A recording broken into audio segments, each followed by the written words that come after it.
Ediciones Luciérnaga presenta este libro que habla, primero de los que componen la serie de apoyo a los volúmenes que publicamos. Con gran satisfacción ofrecemos la traducción de una conferencia que Elizabeth Kubler-Ross pronunció en 1980 bajo el título La muerte un amanecer.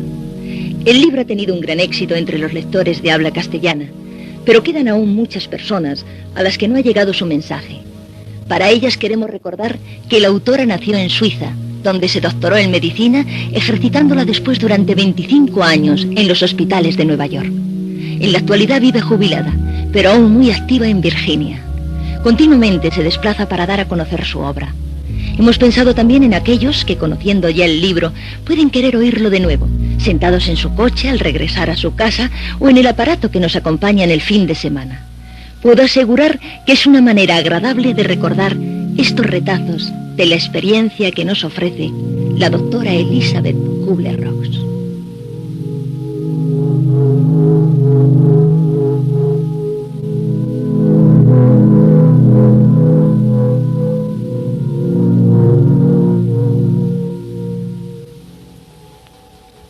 Esta es la cinta que os prometí sobre la vida, la muerte y la vida después de la muerte. Voy a compartir con vosotros algunas de las experiencias y hallazgos de los últimos 10 años, desde que empezamos a estudiar seriamente el tema de la vida después de la muerte. Después de trabajar con pacientes moribundos durante mucho tiempo, resulta evidente que a pesar de tantos años de existencia humana, aún no hemos llegado a una clara comprensión de la cuestión más importante, la definición, significado y objetivo de la vida y de la muerte. Quiero compartir con vosotros los resultados de estas investigaciones. Creo que ha llegado el momento en que debemos comunicar estos hallazgos en un lenguaje que ayude a la gente a comprender y a soportar la muerte quizá de un ser querido, especialmente en los casos de las muertes súbitas, cuando no entendemos por qué estas tragedias tienen que ocurrirnos a nosotros. Es también muy importante cuando tratamos de ayudar a personas moribundas y a sus familiares, y la cuestión se plantea de nuevo una y otra vez. ¿Qué es la vida? ¿Qué es la muerte? ¿Y por qué los niños, especialmente los niños, tienen que morir? No hemos publicado ninguna de nuestras investigaciones por varias razones. Hemos estudiado experiencias en el umbral de la muerte desde hace décadas, pero somos muy conscientes de que eso eran experiencias en el umbral, y de que no podíamos compartir verdades a medias hasta que no supiéramos qué les había ocurrido a estas personas después de realizar la transición. Nuestra asociación Santi Nilaya ha publicado hasta ahora solamente una carta que yo escribí e ilustré en respuesta a un niño de 9 años del sur de Estados Unidos que tenía cáncer y que me escribió con una pregunta muy conmovedora. ¿Qué es la vida? ¿Qué es la muerte? ¿Y por qué los niños, especialmente los niños, tienen que morir? Le tomé prestados los colores a mi hija y escribí con ellos una carta en un lenguaje simple, comprensible para un niño de parvulario. Esta respuesta no solo fue muy positiva, sino que el niño se sintió muy orgulloso de tener un libro especialmente escrito para él, que podía compartir no solo con sus padres, sino también con los padres de otros niños enfermos. Como un regalo especial para nosotros, me dio permiso para publicarlo y quedar así disponible para ayudar a los demás. Para los lectores españoles, este es el libro que acompaña la cassette. Hace algunos años, la gente estaba mucho más en contacto con lo que la muerte significa y creían en un cielo o en una vida más allá de ella. Pero en nuestro siglo, cada vez son menos los que creen verdaderamente que la vida continúa después de la muerte del cuerpo físico. No es ahora el momento de analizar el por qué ha sucedido esto. Afortunadamente, estamos en la transición de una era de tecnología y ciencia a una nueva era de genuina y auténtica espiritualidad. No religiosidad, sino espiritualidad. Espiritualidad, que significa un despertar, darnos cuenta de que formamos parte del universo que ha sido creado, que alguien creó la vida, y nosotros somos una parte importante que puede contribuir a su evolución. A todos nosotros, cuando nacimos de la fuente de Dios, se nos concedió este aspecto de divinidad. Tenemos parte de esa fuente dentro de nosotros, y esto nos da el conocimiento de la inmortalidad. muchos empiezan a constatar ya que el cuerpo físico es solo la casa o el templo o lo que nosotros llamamos la crisálida, que habitamos por un cierto número de meses o años hasta que efectuamos la transición o lo que llamamos muerte. Entonces, rompemos esa crisálida y somos de nuevo libres, como una mariposa. Y ahora uso el lenguaje simbólico que utilizamos con niños moribundos y con sus hermanos. He trabajado con pacientes moribundos durante los últimos 20 años. Y debo decir que cuando comencé no estaba interesada en la vida después de la muerte. Tampoco tenía una idea clara de su definición, excepto, naturalmente, en el sentido médico del término. Cuando estudias la definición de la muerte, ves que solo incluye la explicación sobre el cuerpo físico, como si el hombre solo existiera en la envoltura. Yo era una de esas médicos, científicos, que nunca cuestionaba este hecho. Y creo que solo se volvió importante en los años 60, cuando el trasplante de órganos, especialmente el hígado y el corazón, planteó la siguiente cuestión. ¿Cuándo estamos ética, moral y legalmente muertos para así poder sacar un órgano de un paciente a fin de salvar la vida de otra persona? También se ha convertido en una importante cuestión legal en estos últimos años, en que el materialismo ha alcanzado el punto donde es tan primordial el tema de la prolongación de la vida. Podemos sacar un órgano de una persona demasiado pronto, cuando la familia aún cree que está viva, o podemos esperar demasiado y quizá a menudo prolongamos una vida innecesariamente. Las compañías de seguro también han añadido preguntas a este tema, como cuando en una familia hay un accidente y a veces es muy importante saber quién murió antes, aunque sea solo con unos minutos de diferencia. De nuevo el tema es el dinero y quién será su beneficiario.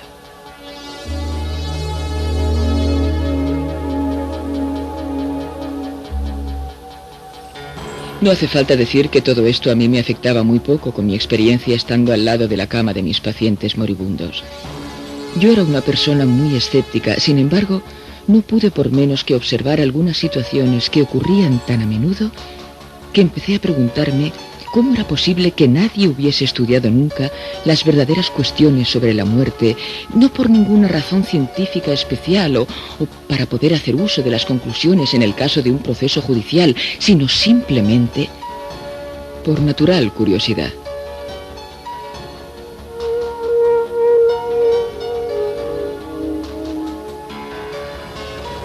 El hombre existe desde hace 47 millones de años y ha estado en su forma presente, que incluye la faceta de divinidad, desde hace 7 millones de años. Cada día muere gente en todas las partes del mundo y, sin embargo, nuestra sociedad, que es capaz de mandar a un hombre a la luna y de hacer que regrese sano y salvo, nunca hemos hecho el esfuerzo de estudiar y definir lo que es la muerte humana. ¿No es raro? Entonces, en medio de mis cuidados a moribundos y mis clases a médicos y cursillistas, decidí un día que intentaríamos buscar una definición actual y correcta de lo que es la muerte. Está escrito en algún lugar: pregunta y se te dirá, llama a la puerta y se te abrirá. O en un lenguaje distinto, llegará el maestro cuando el discípulo esté preparado. Esto resultó ser verdad, puesto que una semana después nos visitaron unas enfermeras que nos explicaron las experiencias de una mujer que estuvo 15 veces en una unidad de cuidados intensivos. Cada vez esperaba que muriera y, sin embargo, cada vez salía por su propio pie de la UBI para vivir por otras pocas semanas o meses. Ella era lo que ahora llamamos nuestro primer caso de una experiencia en el umbral de la muerte. Esto ocurrió simultáneamente con mi creciente sensibilización y observaciones de otros fenómenos inexplicables. En el momento en que mis pacientes estaban muy cerca de la muerte, muchos de ellos empezaban a alucinar. Y digo alucinar, entre comillas, con la presencia de seres queridos con los que parecía que tenían alguna forma de comunicación, pero que yo personalmente no podía ver ni escuchar. Además, era chocante que incluso el más crispado y furioso, el más difícil de mis pacientes, empezaba en esos momentos a relajarse profundamente, produciendo una atmósfera de serenidad a su alrededor, quedando así libre de dolores. Incluso en caso de pacientes con cáncer o con el cuerpo lleno de metástasis.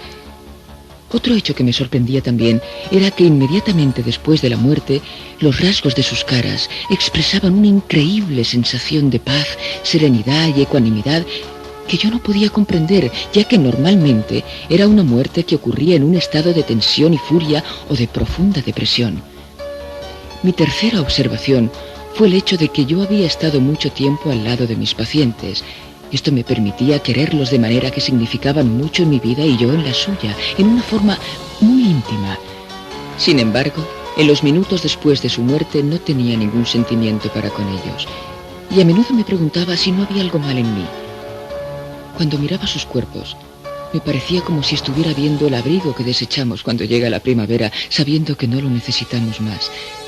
Tenía la imagen de una cáscara o envoltura y la impresión de que mi querido paciente ya no estaba allí. Naturalmente, como científica, no podía explicar estos fenómenos y tendía a dejar de lado estas observaciones si no hubiera sido por la señora Schwartz. Su marido era un conocido esquizofrénico y cada vez que tenía un episodio psicótico intentaba matar a su hijo, el menor de muchos hermanos y el único que aún quedaba en la casa. La señora Schwartz estaba convencida de que si moría prematuramente, la vida del niño correría peligro. Con la ayuda de una organización social pudimos colocar a su hijo bajo la custodia de unos pacientes y ella dejó el hospital con un gran alivio, sabiendo que si no podía vivir lo suficiente, al menos el niño estaría a salvo. Esta paciente fue la que un año después volvió al hospital y compartió con nosotros el primer caso de experiencia en el umbral de la muerte.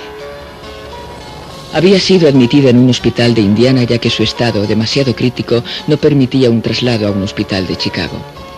Estaba muy delicada y recordaba que la llevaron a una habitación privada.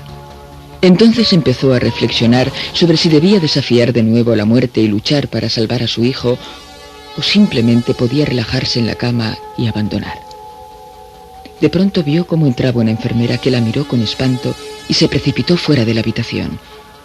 En ese momento la señora Schwartz notó que se deslizaba lenta y tranquilamente fuera de su cuerpo y flotaba a una cierta distancia por encima de la cama. Con humor, como desde allí miró su cuerpo extendido en la cama y le pareció pálido y feo. Se encontraba extrañada y sorprendida, pero no asustada ni angustiada. Seguidamente vio llegar al equipo de reanimación y con gran detalle describió quién llegó primero y quién último. No solo escuchó claramente cada palabra de la conversación, sino que también pudo leer los pensamientos de cada uno.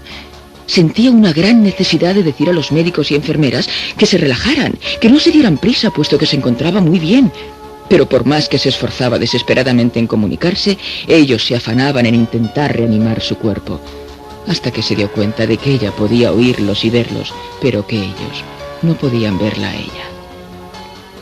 La señora Schwartz decidió no esforzarse más y, como nos dijo textualmente, perdió la conciencia. Fue declarada muerta y después de 45 minutos de reanimación dio signos de vida ante la sorpresa de todo el equipo y vivió todavía un año más. Después la señora Schwartz compartió su experiencia con nosotros, con mis estudiantes y conmigo en una de mis clases. Este caso representó para mí algo nuevo, puesto que yo no había oído hablar nunca de experiencias en el umbral de la muerte, aunque era doctora en medicina desde hacía mucho tiempo. Mis alumnos se extrañaron de que yo no clasificase este caso simplemente como una alucinación, una ilusión o una sensación de desintegración de la personalidad. Tenían la necesidad desesperada de ponerle una etiqueta a esta experiencia, algo que les permitiera identificarla y clasificarla para así no tener que pensar más en ella. Estábamos convencidos de que el caso de la señora Schwartz no podía ser único. Nuestra esperanza estaba puesta ahora en encontrar otros similares, e incluso quizá recoger suficiente información como para saber si eran un hecho frecuente, raro o únicamente vivido por la señora Schwartz. No es necesario que os diga que hoy en día se conocen experiencias de estas en todo el mundo, estudiadas por muchos médicos y psicólogos, así como por personas que investigan fenómenos parapsicológicos. En los últimos 10 años se han recogido unos 25.000 relatos de experiencias similares. Nosotros lo llamamos simplemente experiencias en el umbral de la muerte, puesto que todos estos enfermos han regresado y han podido compartir con nosotros su vivencia. Más adelante hablaré de lo que les ocurre a los que no regresan. Es importante saber que de todos los enfermos con alteraciones cardíacas graves o que han vuelto después de una reanimación, solamente 1 de cada 10 recuerda las experiencias vividas durante este tiempo de ausencia de funciones vitales. Esto se comprende fácilmente si tenemos en cuenta que también todos soñamos cada noche y solo un pequeño porcentaje de personas recuerdan sus sueños al despertar.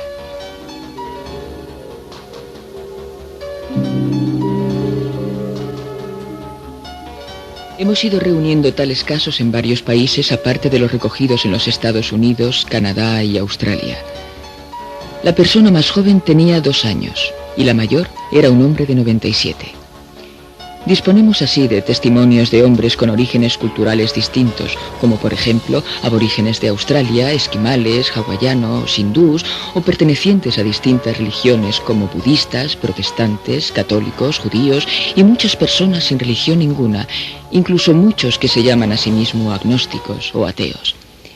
Era importante para nosotros estar bien seguros no solo de que los resultados de nuestras investigaciones no estuvieran contaminados, sino además comprobar que se trataba de una experiencia humana única y que no tenía nada que ver con la religión u otros condicionamientos.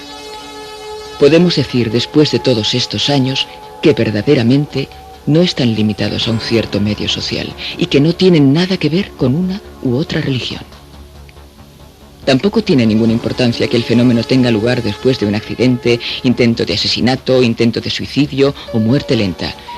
Aproximadamente la mitad de los casos de que disponemos relatan las experiencias después de una muerte súbita, de forma que nuestros pacientes no tuvieron la posibilidad de prepararse o de esperar ningún acontecimiento. Después de haber reunido muchos casos, podemos decir que en todos hay ciertos hechos que pueden señalarse como comunes. En el momento de la muerte, los que ahora estáis escuchando esta cinta, experimentaréis la separación de vuestro yo real inmortal de su casa temporal, es decir, del cuerpo físico. Este yo inmortal, lo que llamamos también alma, o si utilizamos el lenguaje simbólico como hacemos cuando hablamos con los niños, podríamos compararlo a la mariposa en el proceso de liberarse del capullo. Cuando dejamos nuestro cuerpo físico, dejamos absolutamente de sentir miedo, ansiedad o pena. Experimentamos un sentimiento de plenitud. Seremos totalmente conscientes del lugar donde ha ocurrido la muerte, ya se trate de la habitación del hospital, del dormitorio en que tuvimos el infarto o del lugar del accidente de coche o de avión. Reconoceremos muy claramente a las personas que formaron parte del equipo de reanimación o del grupo de personas que intentaron sacar nuestros restos mutilados del coche accidentado. Veremos esto a una distancia de pocos metros, con un estado mental de desapego, si es que puedo utilizar la palabra mental, ya que en esos momentos no estaremos comunicados con un cerebro en funcionamiento. Todo esto ocurrirá en el momento en que las ondas cerebrales ya no puedan ser medidas para probar el funcionamiento del cerebro, o cuando los médicos en muchos casos no puedan encontrar ningún signo de vida. Asistiremos entonces al escenario de nuestra propia muerte. Oiremos las discusiones de las personas presentes, veremos su comportamiento, sus ropas y conoceremos sus pensamientos sin que por ello sintamos ninguna impresión negativa sobre lo que está sucediendo. El segundo cuerpo que sentiremos en ese momento no es el cuerpo físico, sino un cuerpo etéreo en el que experimentaremos una sensación de total plenitud. Luego hablaré sobre la diferencia entre los cuerpos físico, psíquico y espiritual creados por fuerzas distintas. Si nos habían amputado las piernas, las sentiremos de nuevo. Si éramos sordomudos, ahora nos sentiremos capaces de oír y cantar. Si estábamos con esclerosis múltiple en una silla de ruedas, con trastornos en la vista o en el lenguaje, nos sentiremos capaces de movernos de nuevo. Es muy comprensible que los pacientes que han sido reanimados con éxito no siempre estén agradecidos de que su, digamos, mariposa sea obligada a comprimirse de nuevo en el capullo, ya que con el regreso de nuestras funciones vitales también tenemos que aceptar el dolor y las deficiencias que eso conlleva. En el estado del cuerpo etéreo no sentimos dolor ni deficiencias.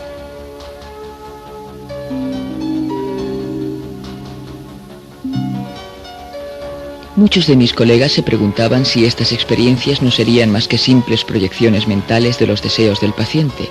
lo que parecía lógico y comprensible. Si una persona ha sido paralítica, muda, ciega o minusválida durante muchos años, es natural que esté esperando el momento en que este sufrimiento llegue a su fin. Pero es muy fácil evaluar si esto es solo una proyección del pensamiento o no. En primer lugar, la mitad de nuestros casos han sido accidentes inesperados en los que las personas no tenían ni idea de lo que les iba a ocurrir, como en el caso de uno de nuestros pacientes a quien un conductor borracho amputó las piernas.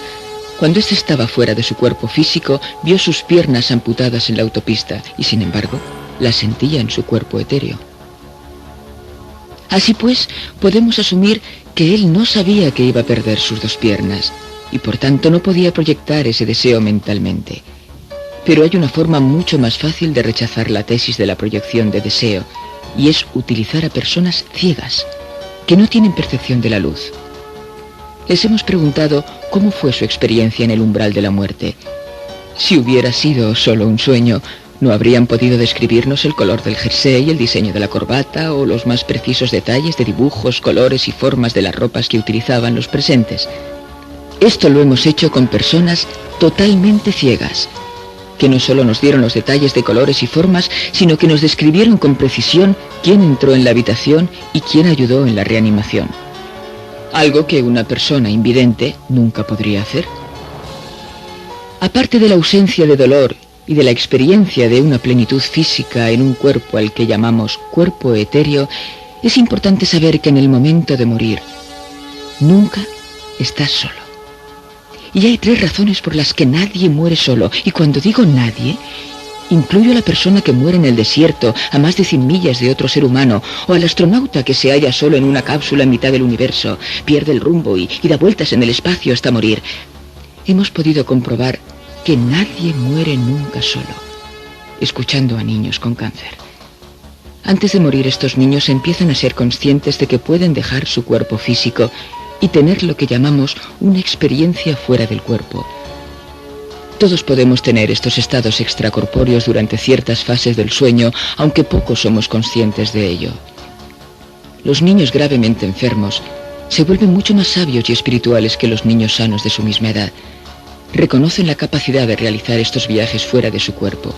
Esto los ayuda a hacer la transición, a familiarizarse con el lugar al que van a llegar. Durante estos viajes, los moribundos, niños o adultos, experimentan la presencia de seres alrededor de ellos que los guían, que los ayudan. Los niños pequeños a menudo se refieren a ellos como a compañeros de viaje. La Iglesia los llama ángeles de la guarda. Muchos investigadores los llamarían guías. El nombre no es importante, pero sí lo es que sepamos que cada ser humano, desde el momento del nacimiento, que comienza con el primer soplo, hasta el momento de hacer la transición y terminar esta existencia física, está en presencia de estos ángeles guardianes, que nos guían, que nos esperan y ayudan en el momento de la transición de la vida a la vida después de la muerte. Es entonces también cuando nos encontraremos con aquellos seres que hemos querido y que nos precedieron en la muerte, como el niño que perdimos quizá muchos años antes, o una abuela, o un padre, o una madre, u otras personas que han sido significativas en nuestra vida. La tercera razón por la que no podemos morir solos es que cuando dejamos nuestro cuerpo físico, aunque sea temporalmente antes de morir, estamos en una existencia donde no hay tiempo ni espacio. Y en esta existencia podemos ir a cualquier lugar que escojamos a la velocidad de nuestro pensamiento. Tuvimos a la pequeña Susana, por ejemplo, muy enferma de leucemia en un hospital. Su madre la cuidó durante semanas y semanas. Susie, a pesar de su edad, sabía que iba a ser muy difícil dejar a mamá, que se pasaba el día a su cabecera y a veces explícita o implícitamente la miraba y le decía: hija mía, no te mueras, no me dejes, no puedo vivir sin ti. Al decir esto a nuestros enfermos, les hacemos sentirse culpables por morirse. Entonces Susie, que se había vuelto muy sabia, que durante sus sueños ya había dejado su cuerpo y sabía que podía ir a donde ella quisiera, le dijo un día a su madre: mamá, pareces muy cansada. ¿Por qué no vas a casa, te das una ducha y descansas un poco? Ahora me encuentro muy bien. Y la madre se fue. Una media hora después, la enfermera del hospital llamó a casa para decir: lo siento, señora Smith, su hija acaba de morir. Desgraciadamente, estos padres a menudo viven con una tremenda sensación de culpabilidad y vergüenza y se reprochan por no haber estado en el momento de la muerte con el hijo. Estos padres no saben ni comprenden que nadie muere solo. La pequeña Susie había roto los lazos terrestres y estaba preparada para dejar su crisálida y para poder viajar junto a papá o mamá o con quien ella quisiera estar libremente, a la velocidad del pensamiento.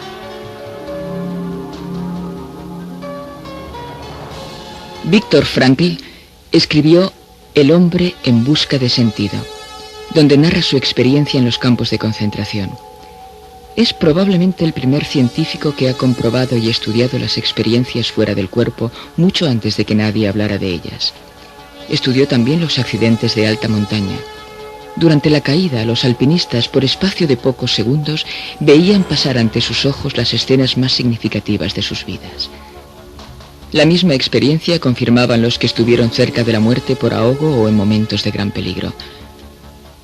Muchos nos han pedido pruebas concluyentes sobre la existencia de los guías espirituales o ángeles de la guarda, o sobre estos viajes extracorporales, o sobre la presencia de seres queridos, pero la cuestión es cómo probar científicamente una afirmación repetida tan a menudo.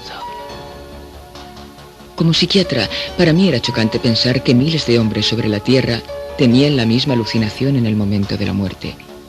Después de todo, debíamos encontrar la manera de probar si no había algo de verdad en estas historias. Intentamos, pues, hallar los medios para verificar estas afirmaciones y poder demostrar su exactitud o desecharlas sencillamente como proyecciones de deseo o alucinaciones. Para ello centramos las investigaciones en los accidentados en días de fiesta, como el 4 de julio, el Memorial Day u otros festivos señalados. En estos días, familias enteras se desplazan por todo el país en automóviles, de forma que son frecuentes los accidentes en los que varios miembros de la misma familia mueren en el acto, mientras que los que sobreviven son hospitalizados en distintos centros. Puesto que me ocupo particularmente de niños, me propuse como tarea el sentarme a la cabecera de los que estaban en estado crítico. Yo sabía con certeza que estos niños desconocían cuántos y quiénes de la familia habían muerto en el accidente y quiénes vivían aún. Para mí era impresionante ver y comprobar que estos niños sabían siempre quién había muerto. Me sentaba a su lado. Los a mano. Antes de la muerte, se manifiesta a menudo una apacible serenidad, lo que representa siempre un signo importante. En este momento les pregunto si están dispuestos a compartir conmigo sus experiencias. La respuesta suele ser muy similar a la de aquel niño que me decía: todo va bien ahora. Mi mamá y Pedro me están esperando ya. Yo sabía que su mamá había fallecido en el lugar del accidente, pero ignoraba que Pedro, su hermano, hubiera muerto también. Al salir de la habitación del hospital, una enfermera me cogió del brazo. Doctora, tiene usted una llamada. Desde el hospital para niños del otro lado de la ciudad me hablaron. Doctora, lamento comunicarle que el niño Pedro ha muerto hace unos minutos. Durante todos estos años en los que hemos reunido tales casos, no hemos encontrado nunca un niño que en la inminencia de la muerte mencionara el nombre de alguien de su familia que no hubiera fallecido, aunque solo fuera con unos minutos de diferencia. Para mí estos hechos solo tienen una explicación. Estas personas moribundas han percibido ya a los familiares que les esperan para realizar el tránsito y para poder reunirse en una forma nueva y distinta de vida que aún no comprendemos muy bien. Otra experiencia que me emocionó mucho fue el caso de una mujer india americana que fue atropellada en una autopista por un conductor borracho que se dio a la fuga. Esta joven india yacía al lado de la autopista moribunda hasta que un conductor extranjero la vio y paró. Le preguntó si podía hacer algo por ella y ella respondió que nada, que estaba bien y que sabía que iba a morir. El extranjero emocionado se quedó a su lado acompañándola. La joven india poco antes de morir le dijo: si realmente quiere hacer algo por mí, si algún día pasa por la reserva india, hable con mi madre y dígale que he muerto y que estoy bien, muy bien, feliz, ya con mi padre. Después murió en sus brazos. El conductor, impresionado por lo sucedido, se puso inmediatamente en camino hacia la reserva india, a más de 1000 kilómetros de distancia fuera de su itinerario. Al llegar supo por la madre que su marido, el padre de la joven, había muerto en la reserva de fallo cardíaco solo 1 hora antes del accidente que había tenido lugar a más de 1000 kilómetros de allí.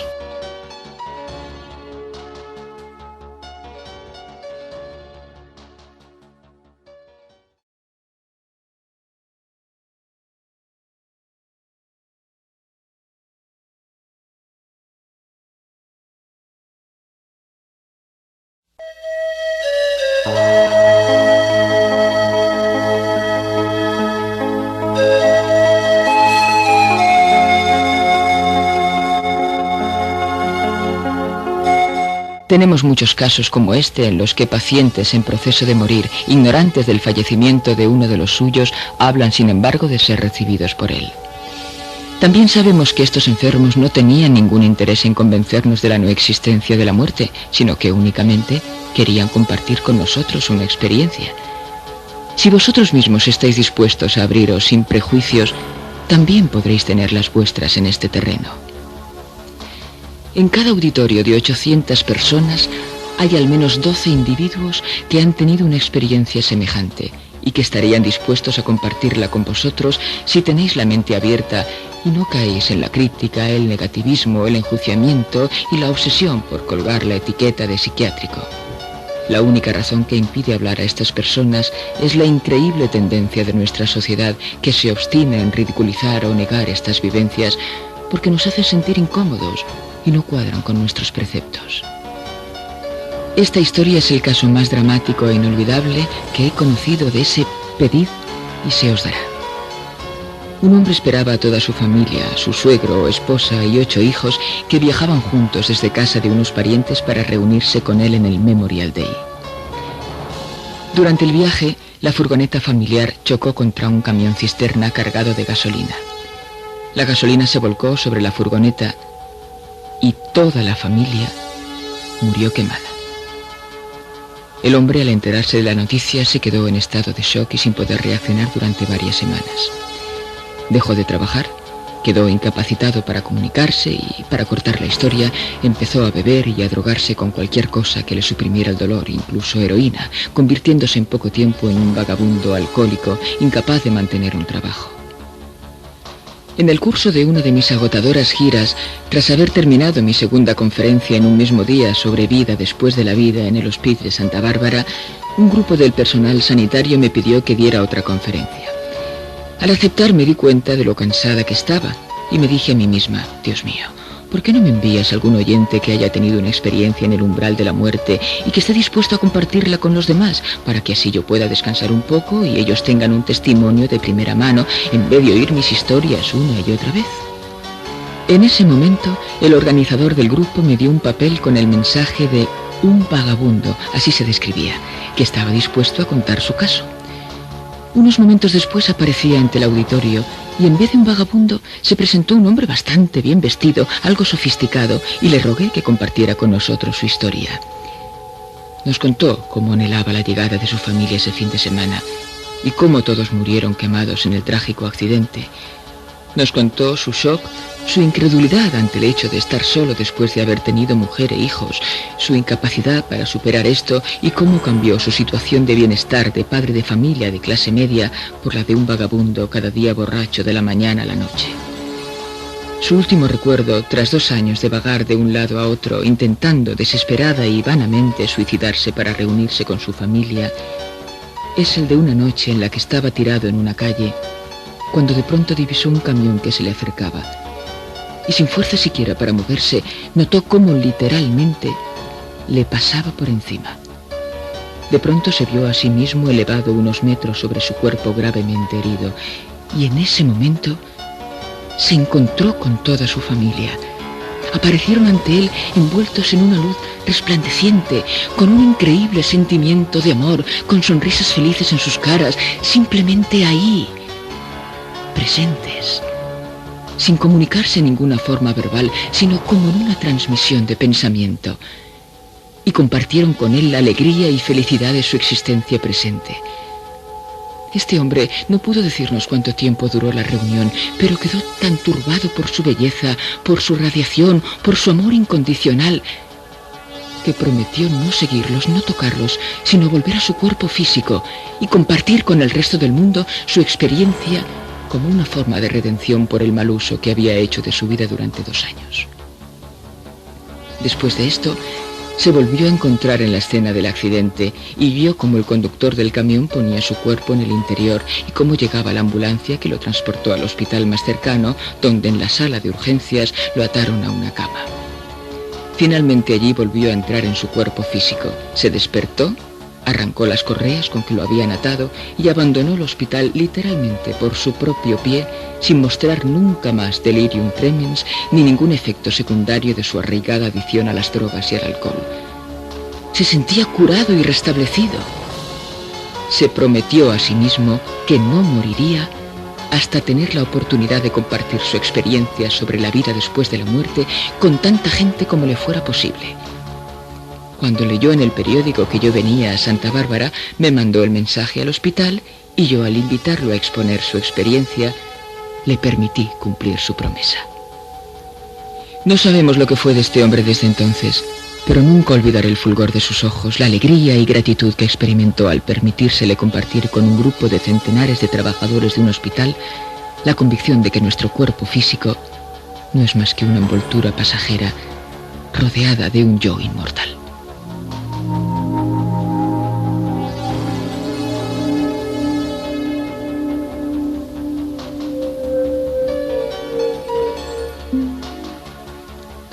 La pregunta se plantea naturalmente: ¿qué pasa después de la muerte? Hemos estudiado el caso de niños muy pequeños que no han leído aún el libro de Moody, Vida después de la vida, ni han tenido la oportunidad de leer artículos de revistas, ni de escuchar relatos como el de este hombre. La única diferencia entre gente que profesa distintas religiones estriba en que evocan figuras distintas. Peter es un ejemplo. Sufrió una reacción alérgica a una medicina que le administró un médico y estaba al borde de la muerte. La madre lloraba desesperadamente y tras lo que le pareció una eternidad, el niño abrió los ojos y con la voz de un anciano muy sabio dijo: «Mamá, estaba muerto. Estaba en un lugar hermosísimo y no quería volver. Estaba con Jesús y María. María me decía todo el tiempo que no había llegado mi hora y que tenía que regresar. Yo intentaba no hacerle caso, pero ella lo advirtió, me tomó del brazo, me llevó lejos de Jesús y me dijo: tienes que volver, Peter. Has de salvar a tu mamá del fuego. ¿Sabes, mamá? Cuando me dijo esto, volví corriendo contigo». Su madre no pudo compartir con nadie esta experiencia durante 15 años y se sentía muy deprimida porque malinterpretó las palabras que María le dijo a su hijo. No podía entender por qué estaba destinada al infierno, pues era una mujer buena, trabajadora y creyente. Intenté explicarle que no había entendido el lenguaje simbólico, que había sido un regalo único y maravilloso de María, que como todos en el reino espiritual, era un ser de amor, incapaz de condenar y criticar. Le pedí que dejara de pensar por un momento y permitiera responder a su parte espiritual e intuitiva, y le pregunté: ¿qué hubiera sentido usted si María no le hubiera devuelto a su hijo Peter hace 15 años? Se mesó los cabellos y gritó: «Hubiera sido un infierno». Por supuesto, ya no hacía falta decir: «Ahora entiende usted que María la salvó del fuego». Si la gente escuchara más a su parte intuitiva y espiritual y no contaminara el entendimiento de estos hermosos mensajes con su negatividad, sus miedos, sus culpas y su propia necesidad de castigar a los demás y a sí mismos, empezaría a entender el bello lenguaje simbólico que utilizan los moribundos, con el que intentan transmitirnos sus necesidades, su sabiduría, su conciencia. Comprobamos también que personas que pertenecen a distintas religiones ven apariciones diferentes, y seguramente no necesito precisar que un niño judío no se encontrará nunca con Jesús y que un niño protestante no verá nunca a María. Esto no quiere decir que esos seres no se ocupen de los niños que pertenecen a otras religiones, sino sencillamente que cada persona obtiene lo que más necesita. Después de haber sido acogidos por nuestros padres y amigos en el más allá, por nuestros guías espirituales y ángeles de la guarda, pasamos por una transición simbólica que a menudo se describe como un túnel. Algunas veces se vive como un río, otras como un pórtico, siempre según los valores simbólicos respectivos. Mi propia experiencia fue en la cima de una montaña con flores silvestres por la sencilla razón de que mi representación del cielo se refiere a las montañas y a las flores silvestres que fueron la alegría y felicidad de mi juventud en Suiza. El concepto del cielo depende, pues, de factores culturales. Tras haber pasado por una transición visual muy bella, nos acercamos a un manantial luminoso que muchos de nuestros enfermos han descrito y que a mí me fue dado a conocer. Pude vivir la experiencia más maravillosa e inolvidable, lo que se llama la conciencia cósmica, en presencia de esta luz que la mayoría de los iniciados de nuestra cultura occidental llaman Cristo, Dios, amor o simplemente luz. Tiene su origen en la fuente de la energía espiritual pura y no tiene nada que ver con la energía física o psíquica. La energía espiritual no puede ser creada o manipulada por el hombre. Existe en una esfera en la que la negatividad es imposible. Esto quiere decir también que en presencia de esta luz no podemos tener sentimientos negativos, por mala que haya podido ser nuestra vida y sean cuales sean nuestros sentimientos de culpabilidad. En esta luz es también imposible ser condenado, puesto que Dios es amor absoluto e incondicional. En esta luz nos damos cuenta de lo que pudimos ser y de la vida que hubiéramos podido llevar. En presencia de esta luz, rodeados de compasión, de amor y de comprensión, debemos revisar toda nuestra vida para evaluarla. Ya no estamos unidos a la inteligencia física que ha limitado nuestro cuerpo terrestre. Por lo tanto, ya no estamos atados a un espíritu o cerebro físico que nos limita y poseemos el saber y la comprensión absoluta.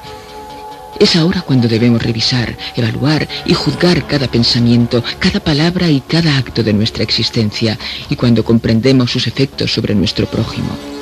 En presencia de la energía espiritual no necesitamos una forma física. Nos separamos del cuerpo etérico y volvemos a tomar la forma que teníamos antes de nacer sobre la tierra, entre nuestras vidas y la que tendremos en la eternidad, cuando nos unamos a la fuente, es decir, a Dios, después de haber cumplido nuestro destino. Importa mucho comprender que desde el principio de nuestra existencia hasta nuestro retorno a Dios, conservamos siempre nuestra propia identidad y nuestra estructura de energía, y que entre los millares de seres de todo el universo no hay dos estructuras de energías iguales. Por lo tanto, no existen dos hombres que sean idénticos, ni siquiera si se considera el caso de los gemelos. Si alguien dudara de la grandeza de nuestro Creador, no tiene más que reflexionar en el genio que hace falta ser para crear millones de estructuras energéticas sin una sola repetición. Así recibimos cada hombre el don de su singularidad. Podría compararse esto a los infinitos copos de nieve que caen sobre la tierra, todos diferentes entre sí. Me fue concedida la gracia de ver con mis propios ojos físicos en pleno día centenares de estas estructuras energéticas en movimiento. Parecían copos con pulsaciones, colores y formas diferentes. Así seremos después de la muerte, y así hemos existido antes de nuestro nacimiento. No se necesitan espacio ni tiempo para trasladarse de una estrella a otra, ni del planeta Tierra a otra galaxia. Las estructuras energéticas de estas mismas entidades pueden encontrarse entre nosotros. Si tan solo tuviéramos ojos para ver, nos daríamos cuenta de que no estamos nunca solos, sino rodeados de entidades que nos guían, que nos aman y nos protegen. Intentan ayudarnos para que permanezcamos en el buen camino con el fin de cumplir nuestro destino. Hay veces, en momentos de gran dolor, de gran sufrimiento o de gran soledad, en que nuestra percepción aumenta hasta el punto de poder reconocer su presencia. También podríamos hablarles por la noche antes de dormirnos y pedirles que se muestren a nosotros y hacerles preguntas, combinándoles a darnos respuestas en los sueños.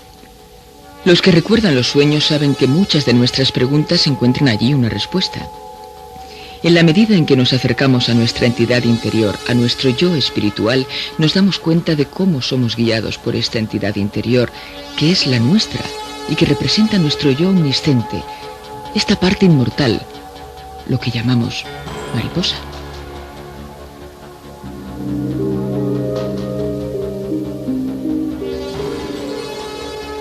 Quisiera ahora compartir con vosotros algunos aspectos de mis propias experiencias místicas que me han ayudado a saber, más que a creer, que todo lo que está más allá de nuestra comprensión científica son verdades y realidades abiertas a cada uno de nosotros. deseo destacar de forma especial que anteriormente yo no tenía ninguna idea de una conciencia superior. No tuve nunca gurú y no he sabido tan siquiera meditar. La meditación es fuente de paz y comprensión para muchas personas, no solamente en Oriente, sino cada vez más en nuestra parte del mundo. Es cierto que yo entro en mí misma cada vez que hablo con los enfermos moribundos, y son quizá esas miles de horas que he pasado junto a ellos, sin que nada ni nadie pudiera molestarnos, las que constituían una auténtica meditación. Visto desde este ángulo, efectivamente, medité muchas horas. Estoy convencida de que para tener experiencias místicas no es necesario vivir como un eremita en la montaña, ni estar sentado a los pies de un gurú en la India. Cada ser tiene un cuadrante, un cuarto físico, emocional, intelectual y espiritual. Pienso también que si pudiéramos aprender a liberarnos de los sentimientos desnaturalizados, de nuestra ira, de nuestros miedos o de nuestras lágrimas no vertidas, podríamos encontrar de nuevo la armonía con nuestro yo verdadero y ser tal como deberíamos ser. Este yo verdadero está compuesto en estos 4 cuadrantes que deberían equilibrarse y dar un todo armonioso. No podemos alcanzar este estado de equilibrio interior más que con una condición, la de haber aprendido a aceptar nuestro propio cuerpo físico. Debemos llegar a expresar nuestros sentimientos libremente, sin tener miedo de que se rían de nosotros cuando lloramos, cuando estamos enfadados o celosos, o nos esforzamos en parecernos a alguien por su talento, dones o comportamiento. Debemos comprender que solo existen 2 miedos: el miedo a caerse y el miedo al ruido. Todos los otros han sido impuestos poco a poco en nuestra infancia por los adultos que proyectaban sobre nosotros sus propios temores y los transmitían así de generación en generación. Sin embargo, lo más importante de todo es aprender a amar incondicionalmente. La mayoría de nosotros hemos sido educados como prostitutas. Siempre se repetía lo mismo: te quiero si... Y esta palabra, sí, ha destruido más vidas que cualquier otra cosa sobre el planeta Tierra. Esta palabra nos prostituye, nos hace creer que con una buena conducta o con unas buenas notas en la escuela podemos comprar amor. De esta manera nunca podemos desarrollar el sentido del amor o la gratificación de uno mismo. Cuando éramos niños, si no cumplíamos la voluntad de los adultos, éramos castigados, y sin embargo una educación afectuosa habría podido hacernos entrar en razón. Nuestros maestros espirituales nos han dicho que si hubiéramos crecido en el amor incondicional y en la disciplina, no tendríamos nunca miedo a las tempestades de la vida, ni sentimientos de culpabilidad, ni angustias, puesto que estos son los únicos enemigos del hombre. Como ya he dicho, yo no buscaba un gurú y no intentaba meditar ni llegar a un nivel de conciencia superior, pero cada vez que a través de un enfermo o de una situación de la vida tomaba conciencia de algo negativo en mí, buscaba la manera de enfrentarlo con el fin de alcanzar algún día esa armonía entre mis cuadrantes físico, emocional, intelectual y espiritual. Y cuando hacía mis deberes y me intentaba aplicar a mí misma lo que enseñaba a otros, me encontraba cada vez más colmada de experiencias místicas. Estas eran el resultado tanto de un intercambio de pensamientos con mi yo espiritual, intuitivo, omnisciente, que comprende todo, como de la toma de contacto con fuerzas conductoras que vienen de un mundo intacto. Esas fuerzas permanentemente nos rodean y esperan la ocasión para transmitirnos no solo el conocimiento, sino también la ayuda para la comprensión de nuestra razón de ser, permitiéndonos cumplir nuestros destinos. Viví una de mis experiencias primeras en el curso de una investigación científica en la que me fue permitido abandonar mi cuerpo. Fui inducida por medios iatrógenos por el Dr. Monroe en Virginia. Lo único que recuerdo de la vuelta de mi cuerpo físico fueron las palabras Santi Nilaya. No tenía ni idea del significado de estas palabras. Tampoco tenía noción de dónde había estado. Lo único que sabía antes de volver es que estaba curada de un estreñimiento casi total, así como de un pinzamiento dorsal muy doloroso que me había impedido incluso agacharme a recoger un libro. Después de esta experiencia extracorporal pude comprobar que mi intestino funcionaba de nuevo y que podía levantar un saco de 50 kilos sin cansancio ni dolor. Las personas que estaban presentes me decían que había rejuvenecido 20 años. Cada uno de ellos intentaba obtener otras informaciones, pero yo no supe dónde había estado hasta que aprendí algo más la noche siguiente. Aquella noche la pasé sola en una pensión aislada en medio del bosque de Blue Ridge Mountain. Poco a poco y no sin miedo, me di cuenta de que había ido demasiado lejos en mi experiencia extracorporal y que ahora debía sufrir las consecuencias de mi propia decisión. Intenté luchar contra mi cansancio, presintiendo que a aquello llegaría y sin saber lo que aquello podía ser. En el momento en que me abandoné, tuve probablemente la sensación más dolorosa y solitaria que un ser humano pueda vivir. En el propio sentido del término, viví en mí misma las miles de muertes por las que habían pasado mis enfermos. Agonizaba en el sentido físico, emocional, intelectual y espiritual. Era incapaz de respirar. En medio de esos sufrimientos físicos, sabía perfectamente que no tenía a nadie cerca para ayudarme. Debía atravesar esa noche completamente sola. En esas horas atroces no tuve más que 3 descansos muy breves. Estos dolores se podrían comparar con las contracciones de un parto, salvo que aquí se sucedían sin interrupción. En los momentos de descanso en los que conseguía respirar profundamente, ocurrieron algunos acontecimientos importantes en el plano simbólico que solo entendí mucho más tarde. En el momento del primer descanso, yo pedía un hombro en el que apoyarme, y en efecto pensaba que aparecería un hombro para poder apoyar mi cabeza, para poder soportar mejor mis dolores. Apenas se había formulado esta demanda, una voz profunda y serena, pero llena de amor y compasión, me dijo sencillamente: no te será concedido. Después de un tiempo infinitamente largo me fue acordado otro descanso. Esta vez pedí una mano que coger, y de nuevo esperaba que una mano surgiera por el lado derecho de mi cama para poder cogerla y soportar mejor mis dolores. Se dejó oír la misma voz: no te será concedida. En el tercero y último descanso decidí no pedir más que la punta de un dedo. Pero enseguida añadí, dado mi carácter: no, si no me es dada la mano, renuncio a la punta de los dedos. Claro que cuando yo decía punta de los dedos, lo que quería era una presencia humana. Y por primera vez en mi vida sentí la fe. Esta fe me llegó cuando ya me encontraba con la suficiente fuerza y coraje como para poder sufrir sola esta agonía.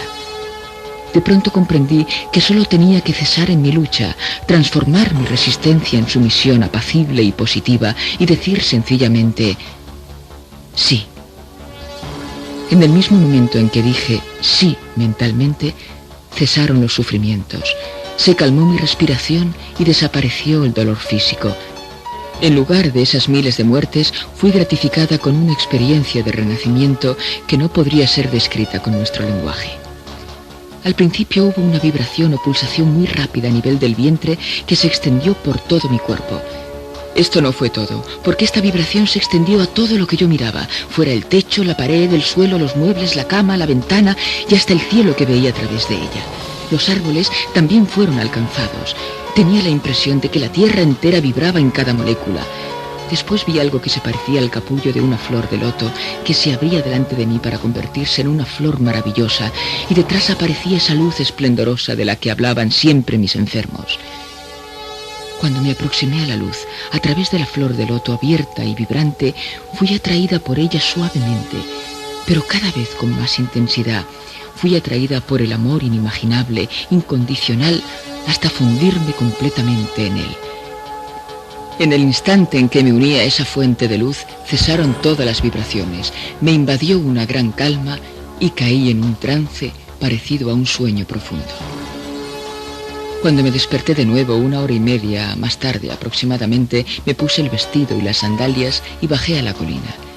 En ese momento caí en el éxtasis más extraordinario que un ser humano ha vivido sobre la tierra. Me encontraba en un estado de amor absoluto y admiraba todo lo que estaba a mi alrededor. Estaba en comunión amorosa con cada hoja, con cada nube, brizna de hierba y ser viviente. Sentía incluso las pulsaciones de cada piedrecilla del camino y pasaba por encima de ellas, en el propio sentido del término, interpelándolas con el pensamiento: no quiero pisaros, y me di cuenta de que ninguno de mis pasos había tocado el suelo. No dudé de la realidad de esta vivencia.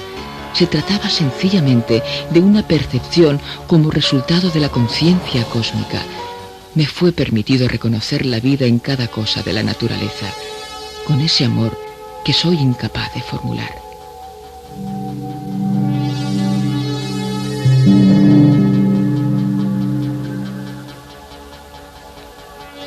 Me hicieron falta varios días para volver a encontrarme bien en mi existencia física y dedicarme a las trivialidades de la vida cotidiana, como fregar, lavar la ropa o preparar la comida para mi familia. Y necesité varios meses para poder hablar de mi experiencia. Alguien la calificaría después como conciencia cósmica. Aprendí que Santi Nilaya, las palabras que me fueron comunicadas cuando me fundí con la energía espiritual, el primer manantial de energía, significa el abra y puerto de paz final que nos espera. Ese estar en casa, al que volveremos un día después de atravesar nuestras angustias, dolores y sufrimientos, después de haber aprendido a desembarazarnos de todo esto y ser lo que el Creador ha querido que seamos, seres equilibrados entre los cuadrantes físico, emocional, intelectual y espiritual.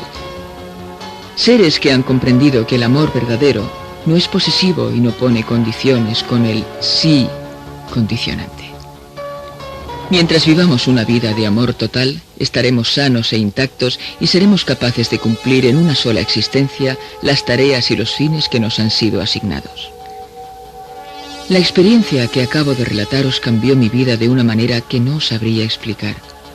Creo haber comprendido también en aquella época que si yo difundía mi conocimiento sobre la vida después de la muerte, tendría que pasar literalmente por miles de muertes, puesto que la sociedad en la que vivo intentaría aniquilarme. Pero la experiencia y el saber, la alegría, el amor y la excitación que siguen a la agonía son recompensas siempre superiores a los sufrimientos.